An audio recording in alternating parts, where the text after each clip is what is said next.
Oke, selamat pagi. Nama saya Awang Siddiq Fauzi bin Awang Rajudin. Saya cikgu guru memandu dari Start Mandu di sini selama saya start mengajar dari 2013 sampai 2000 tahun ini lah, kan hampir 10 tahun lebih sudah saya mengajar. Tapi saya jadi staff office dari 2009 sampai 2013. Oke. Lama sekali kita kena terangkan mengenai pasal proses lesen. Oke, proses lesen yang sekarang ini kamu telah duduki KPP 02. Oke, KPP 02 dia biasanya 5 jam setengah. Oke, dia mempunyai 5 jam setengah. Tapi biasa kami akan buat selama 2 kali sesi. Oke, 2 kali sesi. So kita akan atur ada satu sesi ini hari, maksud nanti ada sekali sesi kedua. Oke, KPP 02. Apa yang kita belajar di KPP 02 dia lebih kepada penerangan. Dia lebih kepada penerangan berkaitan dengan proses pengambilan lesen, proses pengujian, macam mana ujian kamu akan lalui, lepas tu RPK RSM, dan kalau sempat kita akan sentuh serba sedikit basic bawa kereta. Okay? Kalau sempat sentuh serba sedikit bawa kereta. Kecuali yang sedia pandai dia ada lain sikit. Satu, kalau yang sedia pandai ini mungkin saya dah sentuh dia punya basic, mungkin dia ada sentuh terus mungkin pakai atas ini. Tapi yang belum pernah kena belajar macam mana membuat awal. So ada 4 penerangan lesen supaya kamu tahu apa yang prosedur dia lepas tu. Lepas tu ujian macam mana, lulus, macam mana gagal, prosesnya macam mana. Then baru kita belajar RPK RSM. RPK RSM ni memang penting, cek kereta tu, dan baru basic tu. Okay. So first KPP video 2 kali sesi ini hari sama yang next. Okay. Dan setelah habis KPP 02 barulah kamu menduduki KPP 03. Dan masa KPP 03 jangan risau, tetap juga masih buat latihan dalam detail. Okay. Walaupun kita di KPP 03. Okay. Dan untuk mau belajar KPP 03 dia kena buat pembayaran KPP 03. Kalau sekarang 648 yang ada SST naik 8%. Tapi bagi yang mendaftar pada bulan 1 dan bulan 2 yang baru-baru ni, orang ada kena wave tanpa SST, so itu bulan 600. Dan pembayaran KPP 03 tu bayar sama saya, cikgu. Okay?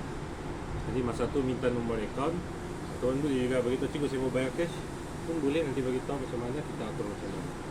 Okay, dan setelah pembayaran lah baru saya boleh atur latihan KPP 03. Kita atur latihan macam biasa lah. Dan itu ada 5 tarikh latihan. Kalau yang belum okey, yang belum pandai 5 tarikh.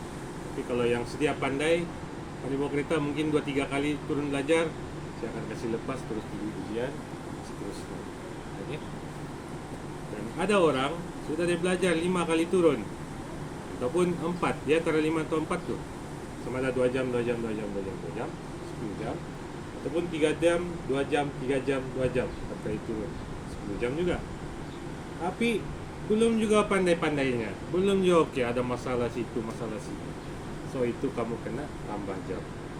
Dan bila tambah jam kena ada pembayaran. Berapa bayarannya cikgu?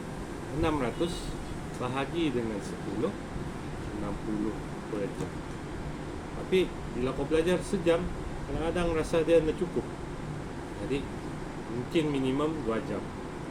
Kecuali memang sikit ya kesalahan kau, mungkin bolehlah sejam. Tapi kalau banyak masalah, paling bagus 2 jam terus tambah jam. Berapa kali boleh tambah jam? Selagi duit kau ada, selagi tu kau boleh banyak kali belajar tambah jam. Faham tak? Dan semestinya sudah belajar tambah jam terus pergi tes, enggak. Masih tidak yakin, belajar lagi. Masih tidak yakin, tambah jam lagi. Tapi kadang tidak yakin, saya bilang, dah pilih kau tambah jam, pergilah kau tes. Jangan lagi tambah jam, tes dulu. Kadang saya bilang, kau tes dulu, GTI. Sudah kau tes, baru kita belajar lagi tambah jam. Pun boleh juga. Okay? So itu tambah jam. Okay, selepas KPP 3, kalau belum okey, tambah jam. Dan seterusnya, sudah okey, ataupun saya suruh QTI, so yang pembayaran terakhir 432, bukan 424 sudah, 432 8%. Dan Wave 400 sebiji tanpa SSD. Yang itu bayar di office, jangan bayar sama saya. Tambah jam sama latihan QBB3 sama saya. Tapi yang terakhir di office 432 sama 400. Kalau bayar di sana, ini baru kamu akan duduki pra ujian JPJ. Dan orang biasa panggil QTI. QTI ini yang penguji itu yang dipanggil QTI. Contoh tuh nah. Coba kau gambar tuh nah. Nampak tuh baju hitam tuh. Aha. Dengan memegang file kan. Dan juga ini kereta nih. So ini diorang tengah tes ujian QTI. Oke. Dan ujian QTI ini setelah saya benarkan pergi ujian baru boleh tes. Dan dia hanya sebelah pagi sahaja. Oke, dia tidak tengah hari petang dia dah. Yang ini masih berlangsung itulah mungkin sampai ke petang. Jadi kalau baru mau datang mau pergi QTI, diorang dah terima sudah. So, sudah limpas jam 11. Oke, so ujian QTI itu hanya sampai jam 11. Oke. So ini kamu akan lalui ujian pra ujian JPJ ataupun QTI. Setelah QTI ini contoh gagal. Dah kira di mana bukit ke apa kan? Karena bayar ulangan sebanyak RM54. Oke, so ujian ini kalau gagal dia dah bayar sebanyak RM54. Oke, gagal sekali bayar 54. Tes lagi besok gagal 54. Satu bila gagal kah lulus kah jangan diam-diam. Terus WhatsApp saya, "Cikgu, saya gagal gini." Oh, jadi macam mana? Kita mau belajar lagi kah tambah jam atau aku tengok kesalahan ni sikit saya Pak. Mungkin kau tes lah dulu balik. Tes dulu. Tapi kalau teruk betul, terpaksa lah belajar tambah jam. Baru tes balik. Tetap sayang tuh. Gagal kena belajar kayak gagal sampai 6 kali mengulang. 6 kali darab 54 mau dekat 300 lebih aja tuh Bang. Daripada buang ke sana bagus kamu belajar. Ada orang begitu. Yang rekod setakat ni 9 orang gagal QTI. 9 orang, 9 kali mengulang QTI. Diam-diam gagal sendiri. Patut gagal tanya cikgu. Sekali, banyak tes sendiri. Sampai sekarang ujung-ujung give up sendiri. Cikgu dia dah tahu-tahu. Tapi ini cerita orang lain dengan. Oke, so kalau lulus gagal ujian, WhatsApp balik saya, "Cikgu, tadi saya gagal di sini." Tapi kadang-kadang aja penguji itu bagi tahu saya, "Oh, tadi uang sudah kau gagal gini." So, benar ini pernah berlaku. Dia sudah gagal begini, penguji bilang, "Kenapa penguji bagi tahu tuh? Kamu kena tambah jam dulu sebelum tes." Oke, kali dia WhatsApp saya, "Cikgu, tadi saya gagal." Dia nak bagi tahu dia tambah jam, kena suruh. Tapi dia tahu sekali aku duduk sini, penguji tu berjumpa, "Wang, student kau tadi gagal kan?" "Iya yang ku." "Ada aku suruh dia belajar tu tambah jam." "Oh, yang ku." Dia bagi tahu saya bilang. Iya. Masuk aku biar dulu, masuk ke baru aku, WhatsApp dia. "Kan penguji tu suruh tambah jam enggak?" "Dah jauh bekas dia mau try lagi." Okey lah. Dan try dia buang lagi duit RM54 lah. Gagal lagi kali kedua. Gagal lagi nah. Jadi belajarlah tambah jam, baru dia mau belajar tambah jam. Setelah tambah jam baru lulus. Iya, begitu. Oke. Belajar tambah jam lulus. Sudah lulus QTI. Oke, so bila sudah lulus QTI, ujian tu barulah boleh booking ujian JPJ. Ujian JPJ. Contoh minggu ni atau minggu depan hari Selasa ni ada JPJ. Selasa ni ada JPJ, tinggal 2 hari lagi lusa. Bukan lusa, tulat. Ada JPJ. Tetap je kamu tidak boleh ikut JPJ tulat tu. Sebab JPJ kena booking seminggu awal. Ingat tak? Dalam masa seminggu awal kena booking ujian JPJ. Okay. Walaupun ada JPJ yang terdekat. Jadi JPJ dia kena lagi minggu depannya lagi hari Selasa. Baru boleh pergi JPJ. Dia tidak boleh dalam masa yang terdekat, kurang seminggu JPJ. Dan syarat pergi JPJ juga pastikan L kena matang 1 bulan. 1 bulan. Walau cepat macam mana kau belajar pun, L tu kena matang sebulan baru boleh pergi JPJ. Tapi yang proses yang belakang tu, contoh QTI latihan tu, tidak matang sebulan pun tidak apa. Cuma booking JPJ saja kena L tu matang 1 bulan. Okay? Kalau kurang dari sebulan tidak boleh ikut ujian JPJ. Kena matang sebulan lah. Jadi macam kamu ni kompok selepas raya baru boleh pergi tes. Biasanya begitu. So, berapa bulan? 9 bulan kan? 9 bulan nih atas ya sudah 10, 11, 11, 12 ke raya. Jadi nggak sempat sudah. Biasa tari JPJ jarang ada di dekat hari raya. Oke. Jadi kalau kamu kena sebulan lebih, tapi jangan kelang kabut lah. Untuk ambil lesen ini sebenarnya tidak perlu mau kelang kabut, ikut saja. Kecuali kalau saya nampak kamu oke, boleh dipercepatkan. Ya. Dan saya coba juga secepat mana untuk kasih kamu punya lesen ini. Saya coba juga sedaya upaya. Utamanya kalau yang bulan 1-2 tuh ramai orang. Yang bulan nih, start bulan nih sama bulan 4 nih. Tiba-tiba ramai orang ya. Itulah penuh jadwal saya tuh. Dan nasib ada yang sempat saya booking, saya sempat. Oke. Dan pastikan juga tari lesenel kamu hidup ketika turun belajar. Begitu juga ujian. Oke. Itu penting. Kalau tidak, JPJ dan mati, dia akan kasih apa orang bilang reject nama. Telco baru keluar tuh, jangan risau. Iya 3 bulan. Oke. Pastikan dia hidup ketika turun belajar. Jadi bila sudah pergi JPJ, tes gagal JPJ, cigo saya gagal JPJ. So masa itu booking saya balik ujian hari seterusnya. Ataupun kalau mau belajar hitam aja pun boleh, belajar hitam aja baru pergi tes pun boleh. Oke. Dan itu ulangan JPJ saja tidak perlu bayar. Ulangan JPJ tidak perlu bayar. So masih lagi under promosi, nggak tahu sampai bila promosi dia. Limited, nggak tahu. Oke, JPJ. Right? Dan setelah tes lulus JPJ, dan setelah lulus JPJ itulah barulah kamu bawa to resort, pergi JPJ, and then nggak perlu sediakan gambar sudah, bawa IC saja, sebab diorang scan IC kamu, dan diorang dan download lah siap-siap MyJPJ dengan MyJPJ EQ. Nah, jadi nanti sampai sana register MyJPJ dan menggunakan telepon saja. Nah, okay. Diguna digital, tiada sudah kad.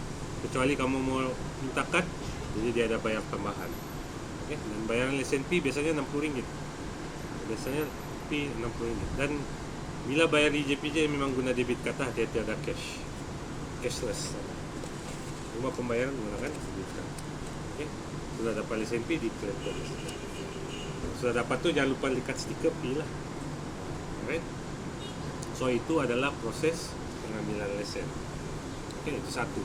Baru bab 1, proses pengambilan lesen. Oke, bab yang kedua mengenai lesen. Lesen kita bila dia keluar lesen L, tu pinjam L kau. Ini nampak tak? Wih, nak banyak dia pisang. Lesen L yang mula-mula ni, okey. So yang di permulaan ni adalah tari lesen L keluar.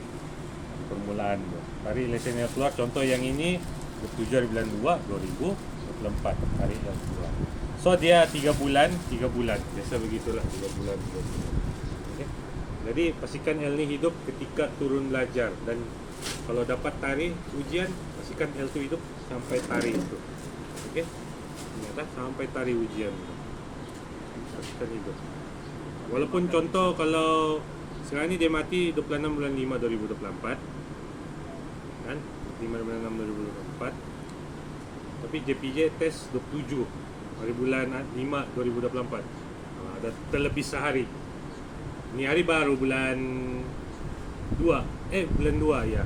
Bulan 3 sorry. Bulan 3 9 bulan 3. Jadi masa tu kau kena renew terus. Besok lusa terus pergi renew. Jangan tunggu mau dekat bulan 5 baru renew. Jangan tunggu dekat tarik. Terus pergi renew. Tapi tunggu dia mau dekat tarik. Sebab kalau kamu tunggu dekat tarik, kamu punya dokumen sudah sampai JPJ tengok lesen kamu mati, dia automatic reject. Jadi bila sudah keluar senarai nama, tiada nama. Itu yang jadi masalah. Pas sudah begitu, L belum renew. Tapi sudah begitu, kemarin sudah saya renew bah. Begitu. Jadi begitu pula. Kemarin sudah renew. Sebab dia lambat renew, mau dekat tes baru dia renew. Itu jadi masalah. Kalau pastikan L ni hidup sampai tari ujian, sampai tari latihan. Okey. Lepas tu kadang-kadang ada juga orang tiba-tiba, cikgu, tahun ni saya outstation mah cikgu, ataupun saya sambung belajar. Tahun depan baru saya balik Sabah. Contoh, tahun depan baru balik Sabah. So lesen L ni tidak perlu renew. Okay, terutamanya kereta lah. Kalau motor kena renew pasal dia bawa motor di luar. Tapi kalau kereta tidak perlu renew langsung. Biarlah mati, nggak ada masalah. Tak payah renew, biar mati. Tapi tunggu tahun depan, kalau sudah start mau belajar nih, sebelum WhatsApp saya, renew dulu. Ya. Oh, cikgu bilang hari itu sebelum mau sama belajar, renew dulu. Okay, so pergi renew dulu. So renew di mana? Pejabat pos. Tapi kadang-kadang ada masalah slip dan offline. Itu saya kelemahannya. Lepas tu UTC boleh renew dan juga JPJ lah. 3 tempat ni, pejabat pos, UTC dan JPJ. Untuk renew lesen L sahaja. Okay. Jadi bila pergi sana renew, sudah renew baru kontak, cikgu saya mau sambung balik belajar.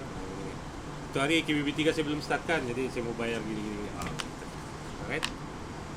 Baru kontak saya bila sudah renew L lah.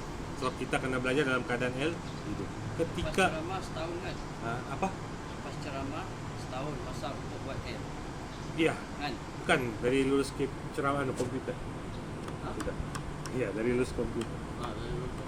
Ada setahun. Okay. So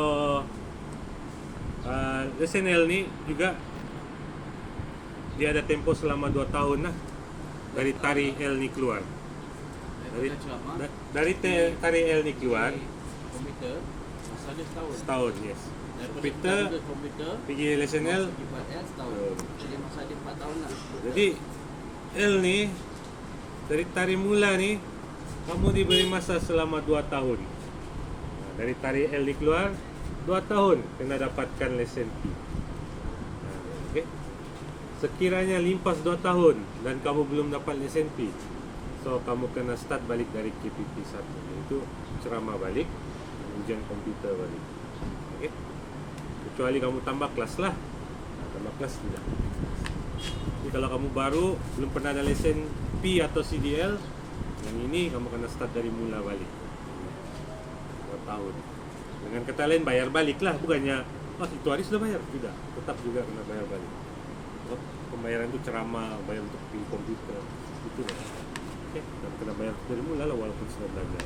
Kes ni paling banyak berlaku begini. Okay. Jangan dekat-dekat 2 tahun barulah kelang kabut mau kasih settle. Nah, itu tidak digalakkan. Kalau setahun tu boleh dimaafkan. Tapi mau dekat 2 tahun, kalau terkenal item-item begini, item puasa, item sibuk ni, habis.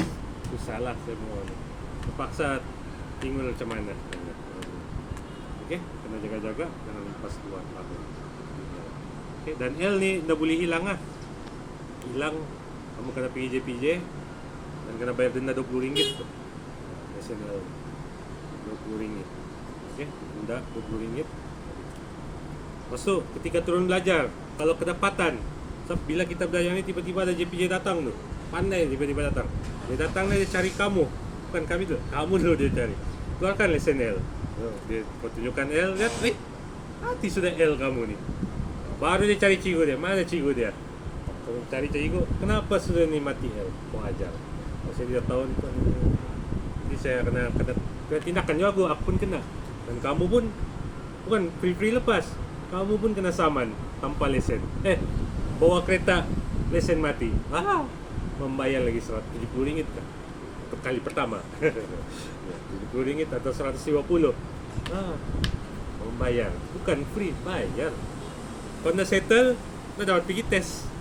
Enggak. Okay, satu L kena hidup ketika turun ini. Kadang-kadang saya ini pandai terlepas, jadi L lagi kamu pegang sendiri kan. Jadi ingatlah bila mati L kamu. Okay, pastikan dia dalam keadaan hidup. Okay, itu proses. Yang P itu nanti 2 tahun. Itu sekarang ni senang, renew di app saja. Kalau sudah kamu lulus di JPJ, buat P yang lain-lain tu pakai telepon saja sekarang. Ada orang bilang ala cikgu, kalau tiba-tiba offline, telepon ada lain apa, fotokopi kasih pun boleh je. Yang penting tunjukkan kamu ada lesen. Okay. So itu pasal lesen. Okay, sekarang saya cerita masuk mengenai ujian lah. So ujian kita ujian kita ada dua. Ada dua ujian, yaitu yang pertama adalah ujian di dalam litar, dipanggil ujian bahagian 2. Okay, yang first ujian dalam litar bahagian 2. Lepas tu baru yang kedua adalah ujian jalan raya sebenar ataupun bahagian 3 kita panggil. Okay, bahagian 2 di litar, bahagian 3 di luar. So ada dua ujian. Masa tes kamu di litar, kau buat, dah kira lah gagal di mana. Okey. Tetap juga akan buat ujian bahagian 3 di luar, laluan luar. Okey. Dan setelah tes laluan luar, lulus. Litar gagal. So nanti mengulang litar saja. Luar tidak perlu. Apa?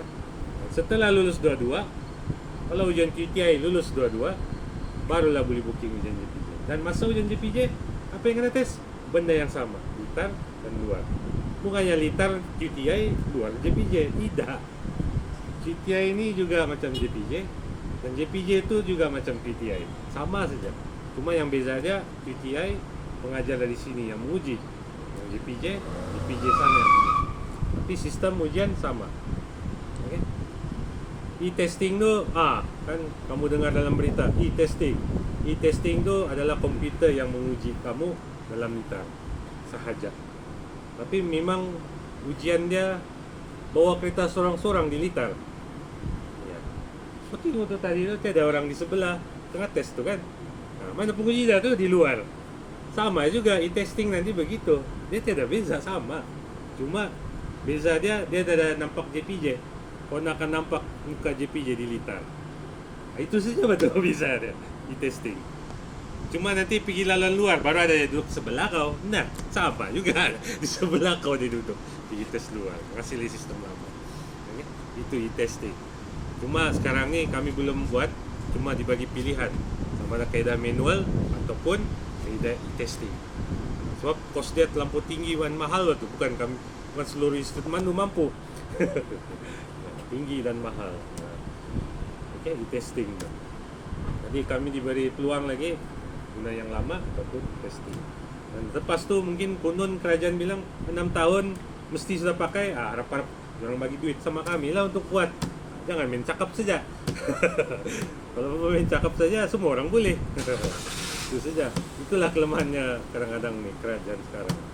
Orang main buat implement tapi orang ada rancang macam mana tu barang tu. Suruh instrumen tu buat tapi duit nada bagi apa itu barang. Maksud dia bagi peruntukan, okey hari ni bagi duit begini. Mungkin tak tahu lah, mungkin juga 6 tahun ni kan, mungkin juga nanti 6 tahun akan datang dia akan bagi duit. Okay, so e-testing tu adalah ujian bahagian 3 bahagian 2, minta maaf. E-testing adalah ujian bahagian 2 iaitu ujian dalam litar. Dan dalam litar tapi begitu juga kalau litar kita lulus, luar kita gagal, so litar nak payah tes laluan luar terus. Okay, dan setelah lulus barulah booking JPJ. Kalau kita JPJ, kalau lulus sudah dua-dua baru boleh dapat SNP. Itu dia punya ada dua. Okay, ujian lain. Okay, so ujian litar. Ujian di litar terbahagi lagi kepada 7. Tes dalam litar ada 7. Okay, ini 7. Pertama RPK, rutin pemeriksaan kenderaan. So RPK itu termasuk ujian. Okay. Kedua RSM, rutin sebelum memandu, iaitu pemeriksaan yang di dalam kereta tu. Cek tali pinggang, cek wiper begitu. Cek horn, itu RSM yang kedua. Yang ketiga adalah ujian bukit. Okay. Dan yang keempat ujian parking ataupun memarkir sisi lapangan. Yang kelima pusingan 3 penjuru 3 pointer. Yang keenam seleko Z. Dia ada Z tajam. Dan last yang ketujuh seleko S. Okay, so ada 7 ujian dalam litar. 7 ujian dalam litar. Okay. Lepas tu ujian di litar ada markah. Diorang ada guna sistem pemarkahan. Sistem markah penguji kira berdasarkan markah ditolak. Okey, sistem ujian dia akan kira markah berdasarkan markah ditolak. Contoh markah ditolak. Kadang-kadang bila kita buat RPK terlupa cek tayar, jangan tolak satu. Side mirror dia sebut CCTV, salah nama kan, tolak satu. Mati enjin kereta, itu adalah tolak satu markah. Mati bukan gagal, tolak markah. Parking miring, tolak markah. Kalau kamu tengok ada statusku yang sebelum ni di testing, dia tolak markah sebab kereta dia miring. Itu saja, dia bukan gagal, tolak markah. Okey. Tangan pusing steering, bersilang begini, itu tidak gagal, tolak markah. Tapi kalau satu tangan ataupun one hand drive macam gini ataupun di bawah, itu baru dikira gagal. So memandu berbahaya. Tapi kalau pusing steering bersilang saya begini, dia cuma tolak markah sahaja. Dia bukan gagal. So markah tu akan dikira semua dari konstan RPK RSM sampai habis S. Jangan total semua markah. Sekiranya markah ditolak lebih dari 15, contoh 16 markah ditolak, so itu student dikira gagal walaupun habis semua dia buat sebab kurang markah. Tapi kalau dia ngam-ngam 15, ngam-ngam lulus, dikira lulus lah, syukurlah. Okey, tapi kalau 16, baik, tidak ampun, dia akan kasih gagal terus. Okey, dan pasal itulah RPK dan RSM penting sebab di sana markah paling banyak, iaitu RPK je ada 24 markah, RSM ada 20 markah. Jadi keseluruhannya ada 44 markah. Dan sekiranya pelajar tu markah dia tolak lebih dari 10 atau 11 atau 12 ataupun RPK dia tolak 7, RSM dia tolak 6, 13, ataupun RPK 7, RSM 4, 11. Biasanya bila dia buat di litar, luar keputusan, dia akan gagal, kurang markah.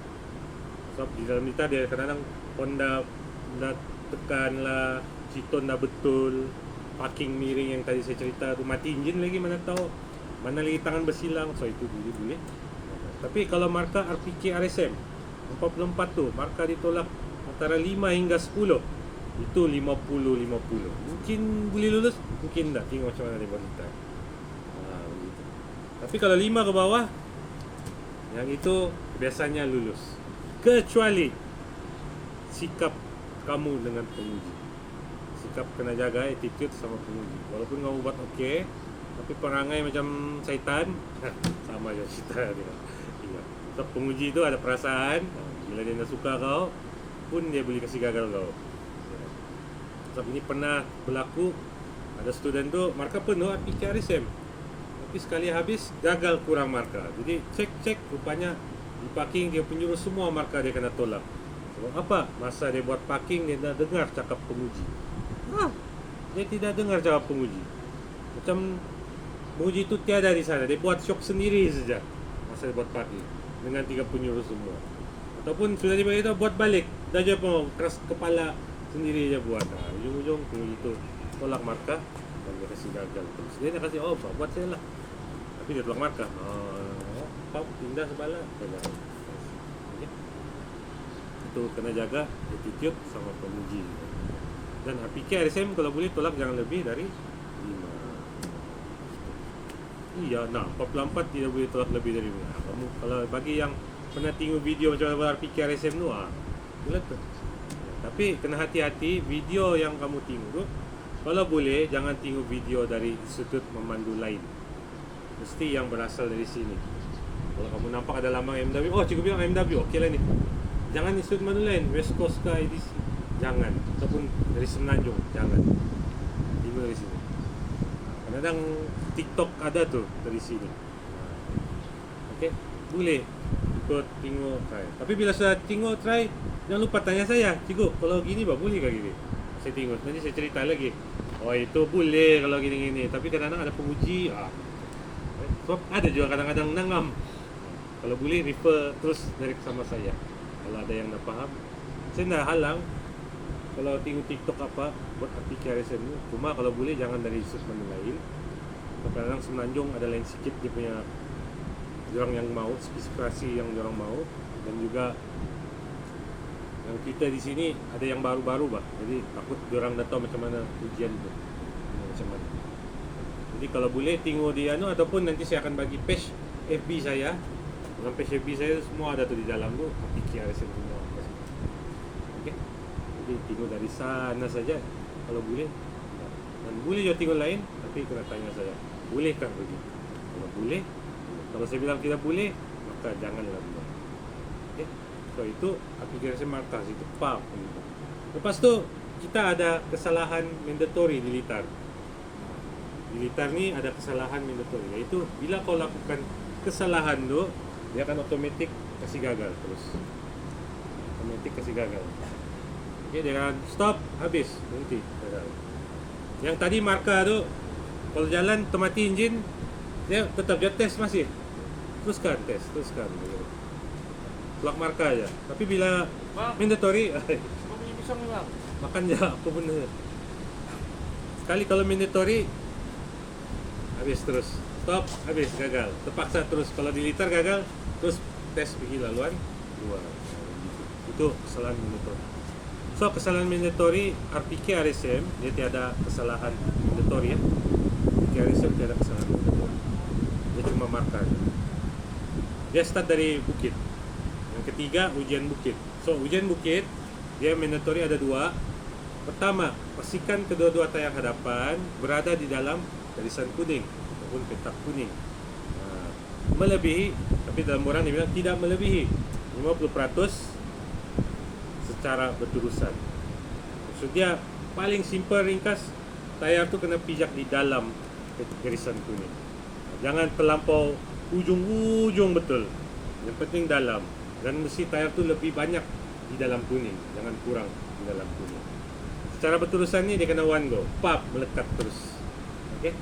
Dan kedua tayar hadapan dia bilang, maksud dia kena naik secara kereta dalam keadaan kereta lurus, jangan kasih miring, lurus saja. Jadi dua-dua tayar sampai di dalam. Kalau miring nanti sebelah masuk sebelah hilang juga. Okey. Jadi pastikan tayar sampai kuning berhenti. Sekiranya tidak sampai, jangan horn. Kalau horn, gagal. Kalau tidak sampai atau terlebih, bagi tahu penguji, tuan sekali lagi. So penguji akan bagi peluang lagi sekali. Dia bukannya kejam, dia bagi chance lagi. Okey, turun, buat balik. So turun, tanpa horn, naik terus. So masa dia ada 3 minit. Dia turun, dia naik balik. Dan kali kedua tu wajib sampai sudah. Kalau tidak sampai, gagal. Okey, kalau tidak sampai gagal terus. Okay. So sudah sampai, baru horn. Tit. Kadang-kadang ada student ni, cikgu, horn mau angkat tangan lagi kah? Mau horn saja pun boleh, angkat tangan saja pun boleh. Apa yang angkat tangan pun boleh. Yang masalahnya horn pun kadang-kadang dah pandai horn. Itu yang masalah dia. Kena horn, paling kurang horn lah. So kena horn kalau sudah sampai, macam di atas tu tit, sudah horn, dan baru kasih limpas tu bukit. Tapi sekiranya termati enjin, terjatuh, tapi dia terjatuh tu tayar tu masih dalam kuning, itu belum gagal. Okay, so mandatory kesalahan kedua di litar yang di bukit. Bila tayar sudah sampai di garisan kuning, dia tidak boleh tundur. Tidak boleh tundur tidak melebihi 50% garisan kuning. Okay, jadi bila dia sudah sampai, kalau dia terjatuh, walaupun masih tayar tu dalam kuning, dia tidak gagal. Tapi kalau dia kurang separuh dari kuning, baru dikira gagal. Okay. So bukit tu dua ni saya kena ingat. Pastikan tayar sampai, dan sudah sampai jangan terjatuh. Okay. Lepas tu ujian yang keempat, memakir sisi, turun parking. Syarat kesalahan mandatory yang utama, pertama adalah pastikan keseluruhan badan motorcar berada di dalam kereta. Keseluruhan badan motorcar tu kena berada dalam kereta. Okey, kereta kuning yang di dalam. Dan kadang-kadang bila dia masuk, side mirror tu di garis putus-putus. Lepas tu dia horn, hit, itu gagal. Sebab side mirror dia tidak masuk, habis. Dia kena mana-mana part kereta. Mana-mana part kereta, side mirror ke, bumper ke, tayar ke. Okey, mesti berada di dalam kereta. Jangan dia berada di garis putus-putus kuning, jangan ada berada di garis lurus. kena seluruh dalam petak kuning. So itu kesalahan pertama, mandatory untuk red parking. Yang kesalahan yang kedua, mandatory bumper ataupun mana-mana badan motorcar menjulur garisan. Menjulur garisan ni apabila garis lurus di sini dan ada bumper berada di atas garisan tu, jadi dipanggil menjulur. Semasa masuk, semasa keluar tu maksudnya dalam keadaan bergerak lah. Oh, terlebih kau ke depan balik, tetap dikira gagal sebab kau sudah menjulur. Ya. Okay. Ada orang yang gitu, oh, terlebih mesti ke depan balik. Gagal. Kemudian limpas pun gagal.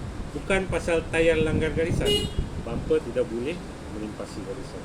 So mana-mana garis lurus kalau boleh, jangan bumper lebih garisan. Ya, kalau tidak gagal. So parking tu dua tu je. Pastikan semua dalam petak dan bumper tidak boleh menjulur. Cikgu, kalau miring gagal ke cikgu parking? Tidak. Kereta miring tidak gagal, dia cuma tolak markah. Miring dah gagal. Lama. Yang penting masuk. Kadang ada student dia masuk lurus, tapi kereta nak masuk lah, nak bumper terlebih lah, itu gagal. Ada student dia masuk, kereta semua dalam petak, bumper nak menjulur, tapi miring, itu dia horn, lulus. So itu kita ikut gitu saja. Right? Lepas tu 3 penjuru, 3 pointer ataupun 3 penjuru. So 3 penjuru ni yang pertama dia bilang tidak boleh melebihi 3 kali pergerakan. So bila kalau sudah horn, tit, masuk. Sudah masuk ke depan, hup, berhenti. Sudah lurus ke depan, berhenti. Kau tidak boleh ke depan lagi. So kalau ke depan lagi, artinya kau sudah buat 2 kali pergerakan. Okay, and then lepas tu kalau kau undur, berhenti, sudah 3. Mau keluar, kiri gini, 4. Lebih 3. So dia bila sekali berhenti dikira 1 pergerakan. Okay, so itu pop berhenti, pop depan, 2 kali. So lurus, tu berhenti, paksa undur terus. Sampai dah sampai makin, undur je. Sampai je undur, sudah undur, tu berhenti, tak boleh lagi undur, paksa lari kiri. Kalau tidak dia akan jadi lebih pergerakan. Itu satu. Kedua, seperti biasa, bumper tidak boleh menjulur, garis lurus. Okey. Itu saya kamu kena ingat lah. So jangan 3 penjuru ni, oh kalau asal 3 penjuru, dia boleh banyak kali berhenti. Bumper jangan menjulur.